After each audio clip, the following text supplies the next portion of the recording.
السلام علیکم دوستو، ساؤتھ افریقہ کے خلاف پہلے ٹی20 میچ کے لیے پاکستان کی پلینگ 11 کا اعلان کر دیا گیا۔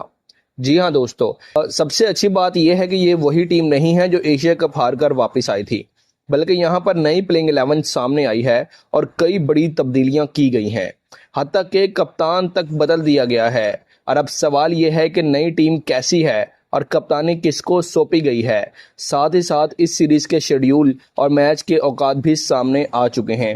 بڑے کھلاڑیوں کی واپسی ہو چکی ہے اور یوں لگ رہا ہے کہ پاکستان کے برے دن اب گزر چکے ہیں اور اچھے دن کا آغاز ہو چکا ہے۔ مکمل معلومات ناظرین آپ کے ساتھ شیئر کریں گے، تو آپ نے ویڈیو کو شروع سے لے کر آخر تک لازمی دیکھنا ہے۔ اب سب سے پہلے آتے ہیں اس بات پر کہ آخر کن کھلاڑیوں کو اس ٹیم میں موقع نہیں دیا گیا، کیونکہ دوستو جب تک ہم یہاں یہی نہیں جانیں گے کہ کون باہر ہو گیا ہے تب تک یہ سمجھنا بہت مشکل ہوگا کہ اندر کون آیا ہے۔ تو جی، سب سے پہلا نام ہے سائم ایوب کا۔ آپ لوگ جانتے ہیں کہ سائم ایوب کو اتنے زیادہ موقع دیے گئے کہ اگر وہ کسی اور کھلاڑی کو دیے جاتے تو وہ اب تک ایک میچ ونر بن چکا ہوتا۔ بار بار اسے کھلایا گیا، بار بار سائم ایوب کو چانس دیا گیا کہ شاید یہ نوجوان کچھ بڑا کرے، لیکن کارکردگی ایسی رہی کہ 50 میچ کھیلنے کے باوجود بیٹنگ ایوریج صرف 18 اور سٹرائک ریٹ صرف 126 کا ہے۔ اب یہ کوئی ریکارڈ نہیں بلکہ مایوسی ہے۔ پاکستانی عوام صبر کرتے رہے، کہتے رہے شاید یہ کلک کرے، لیکن حقیقت یہ ہے کہ اتنے میچز کے بعد بھی اگر کوئی کھلاڑی پرفارم نہ کرے تو پھر اس کو ڈراپ ہونا ہی چاہیے، اور یہی ہوا۔ سائم ایوب کو آخرکار ٹیم سے نکال دیا گیا۔ ناظرین، عوام ان کی نو لک شاٹ پر مرتی رہی اور سائم ایوب مسلسل ان کی پرفارمنسز گرتی رہی۔ دوسرا نام ہے ناظرین حسین طلعت کا۔ اب حسین طلعت کی کہانی بھی بڑی عجیب ہے۔ جس طرح اچانک یہ ٹیم میں آئے تھے، اسی طرح اچانک ہی انہیں ٹیم سے نکال باہر کیا گیا ہے۔ عوام کو کبھی سمجھ نہیں آیا کہ آئے کیسے اور اب نکالے کیسے۔ نہ کوئی خاص پرفارمنسز، نہ کوئی خاص اننگز، اور نہ ہی کوئی بڑی وجہ کہ انہیں بار بار کھلایا جائے یا انہیں ٹیم میں شامل کیا جائے۔ اس لیے بالکل بجا فیصلہ کیا گیا ہے کہ اب حسین طلعت کو اس بار باہر کر دیا گیا ہے۔ اس کے بعد ناظرین تیسرا نام ہے حارث رؤف کا۔ اب حارث رؤف کو کون نہیں جانتا، کبھی ایک آدھا میچ میں وکٹیں نکال لیتے تھے اور پھر اگلے 10 میچز میں رنز کا طوفان برپا کر دیتے تھے۔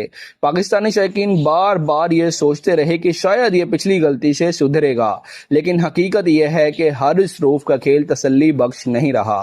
ایک میچ میں اچھا کھیلنا اور پھر 10 میچز میں ٹیم کو ڈبونا اب اور برداشت نہیں کیا جا سکتا، اس لیے اب حارث رؤف کو بھی باہر بٹھا دیا گیا ہے۔ ناظرین، ایک شاہنشاہ افریدی کی ویڈیو بھی ایک وائرل ہوئی کچھ دن پہلے سوشل میڈیا پر چل رہی تھی، جس میں وہ کہہ رہے تھے کہ جب میں اور حارث بولنگ کرتے تھے کسی میچ میں تو میں حارث کو کہتا تھا کہ آخری اوور ہے، اس بندے کو یارکر کرنا، لیکن حارث جو ہے نا یارکر کرنے کے بجائے بانس کی طرف جاتا تھا تاکہ ایج ہو اور اوپر بال جائے ہوا میں اور کیچ ہو جائے۔ اس چکر میں وہ وکٹ نکالنے کے چکر میں وہ سکور زیادہ کھا جاتے تھے اور انہیں ہر اس بال پر چھکا پڑتا تھا جو وہ وکٹ کے لیے جاتے تھے۔ یعنی اگر وہ دیکھیں شاہنشاہ افریدی کتنے اچھے بالنگ کرتے رہے ہیں پورے ٹورنامنٹ میں، اور وہ یہ بات کر رہی ہیں کہ میں نے حارث کو بولا کہ یارکر کرو۔ اگر حارث رؤف یارکر کرتے تو یقیناً وہاں پر وہ سکور کا ڈیفینڈ کر سکتے تھے۔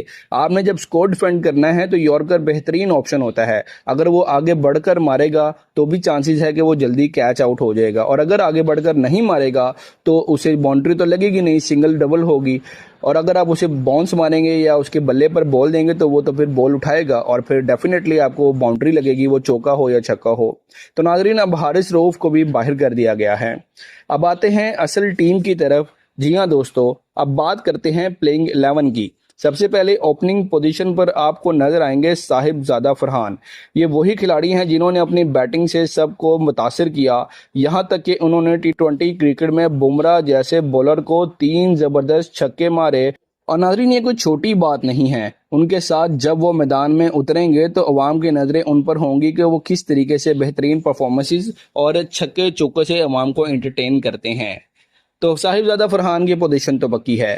ان کے ساتھ ناظرین اوپننگ پر واپس آ گئے ہیں بابر اعظم۔ بابر اعظم کو واپس لانے کا فیصلہ بالکل درست ہے، کیونکہ ایک طرف صاحب زادہ فرحان جیسا نوجوان اور دوسری طرف بابر اعظم جیسا کلاسیکل اور تجربہ کار بلے باز ہونا بہت ضروری ہے۔ یہ کمبینیشن بہت زبردست لگ رہا ہے۔ بابر کی ٹائمنگ، کلاس اور لمبی اننگز کھیلنے کی صلاحیت اور صاحب زادہ فرحان کی پاور ہٹنگ، یقیناً یہ جوڑی کسی بھی بالنگ اٹیک کو توڑنے کی صلاحیت رکھتی ہے۔ اس کے بعد ناظرین ٹیم میں شامل ہیں فخر زمان،